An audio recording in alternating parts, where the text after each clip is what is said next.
talking about the feeling of fingers in between your fingers in each hand separately. Your brain can distinguish how far they are apart. You can remember it. Not only how far they are apart, but you can hop.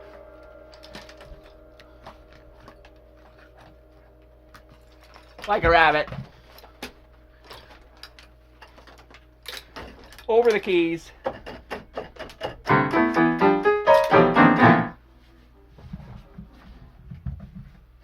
With a certain distance from 1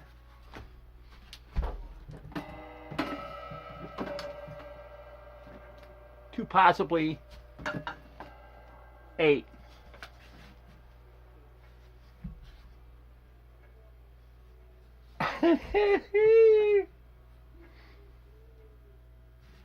This is the most important thing. Add the 8.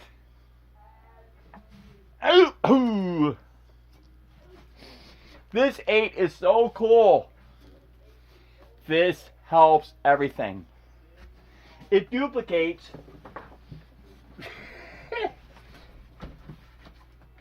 it duplicates what is 1. But it makes the picture complete. It makes the book covers. It is the whole picture in both hands. In the left hand, it is an octave, 1 and 8. Nothing in between. It's either solidly playing or rocking back and forth. That's it. Nothing else. Nothing else, nothing else, nothing else. Nothing, nothing, nothing, nothing, nothing. Nothing else. Whether it's on the sharps or on the letters, there's a feel of a distance between 1 and 4. Your 1 and 4th finger, especially because it's so strong, because that 4th finger is just as long as the 3rd and the 2nd, the thumb and the pointer finger, that you can take that lazy 4th finger and make it work. And practice it as octaves. Over and over again. On the letters, on the sharps. 1 on the sharps, 1 on the letters. That exact type feel in between 1 and 4 can also be felt in between 1 and 2 in each hand. But especially now we're kind of divergence into separation of your hands right away. Because really, intervals, which is what it was all about semester 1 and semester 1A, or 101 and 101A, those intervals really are the basis of chords. They're the beginning, they're the syllables, like syllables are of words.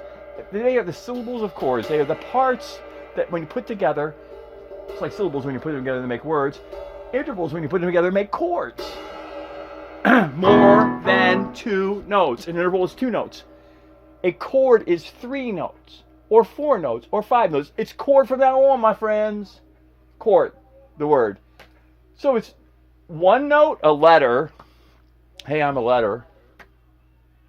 I believe this is, let's see if I can remember what letter this is. This is A.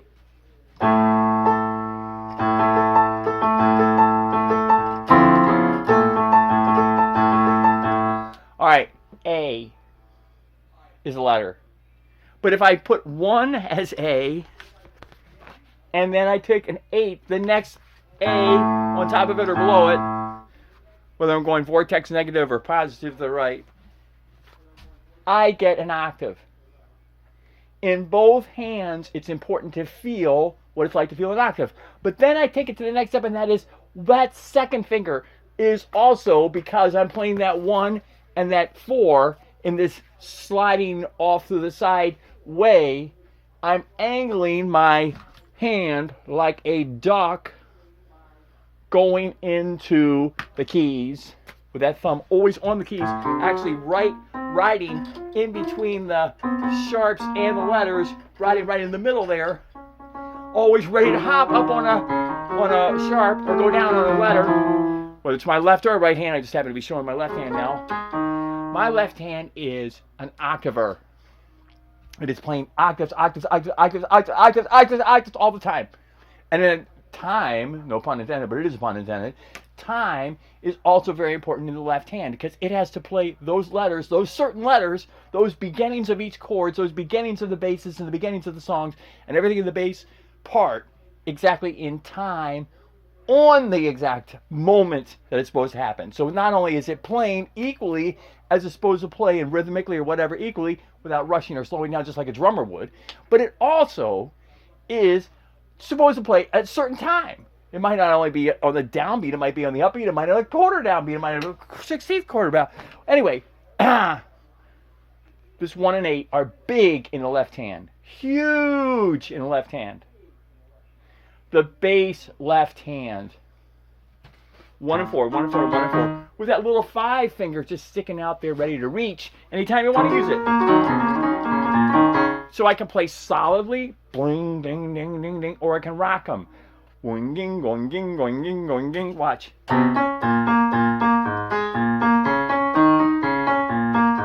Now, I am on only sharp notes playing that. Only on sharps. Now, in the left hand, I'm going to just rock back and forth.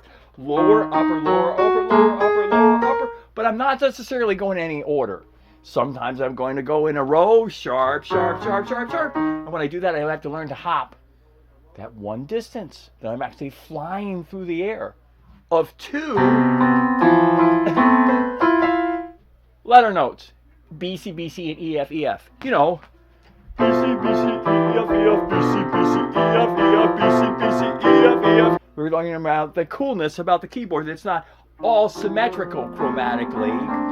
Just like the guitar is symmetrical, because the guitar, when you slide up a fret, you're going by a half step chromatically, right? So you pick a position on the guitar and slide it, cling, cling, cling. And I don't know anything about the guitar, so I'm just making a position that I do not know how to play. I swear, ask everyone I know. He will tell you he does not know how to play guitar. Anyway, sliding this way is like sliding every single note. But in the keyboard, you have the raisedness of the sharp, the higher sharps. You have to up your thumb. You have to learn to move. Well, sometimes you're going, all right, so we're learning that when we're playing sharps, right? We're not all that symmetrical, but we're doing the same thing. We're moving chromatically. Here's the cool thing. You can also, so you learn to feel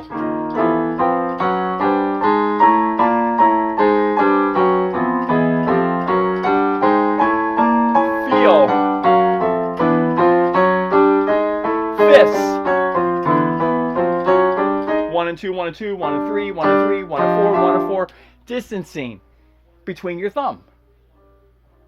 And you will feel the distance between your second and third, your second and fourth, but the main distancing is between your thumb and another finger. And what intervals you're playing. So you're playing an interval in your right hand and you're playing an interval in the left hand.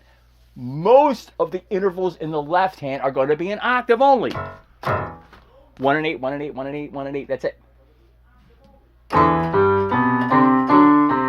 But in the left hand is an octave. In the right hand could be any interval. But let's surround it by an octave. So we have octaves everywhere. We have octaves in the left hand and we have octaves in the right hand. But when we're in the right hand octave, whoa, the neck! Hold on, the neck almost fell out the window.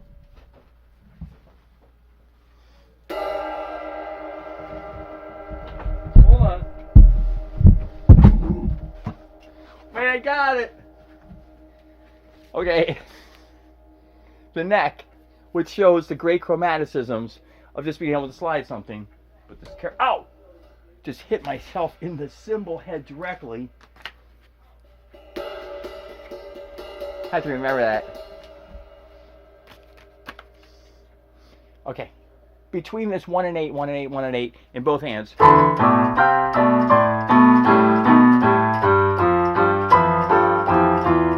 I I now have the ability to keep it in an octave, always in my left hand, always an octave only.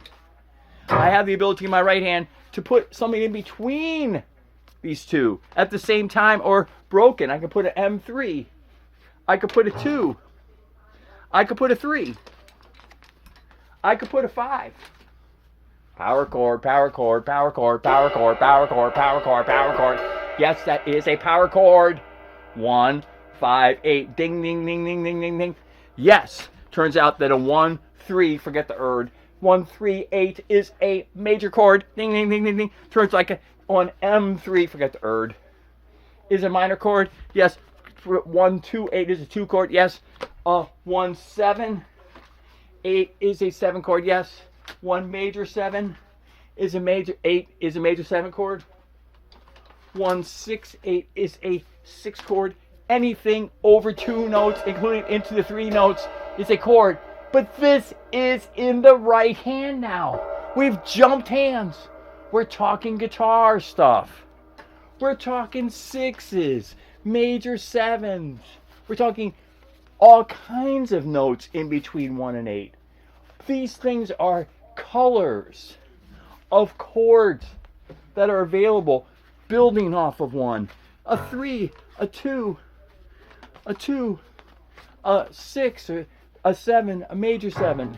Those are colors in between the basic 1 and 8 that, remember, the left hand is always keeping on doing.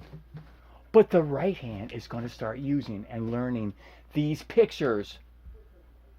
Oh, here's another 12. There's only 12 possible types of chords in each type. Like, there's only 12 7 chords. There's only 12 major 7 chords. There's only 12 6 chords. There's only 12 2 chords. Yes! That 12 magic number comes again. There's only 12 possible letters. There's only 12 possible streets in a town. Now there's only 12 possible chords.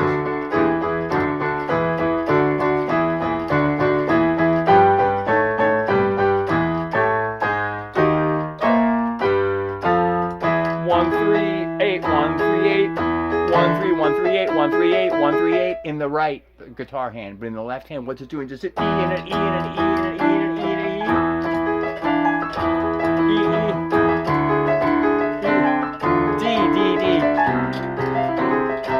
C, C, Z, whatever.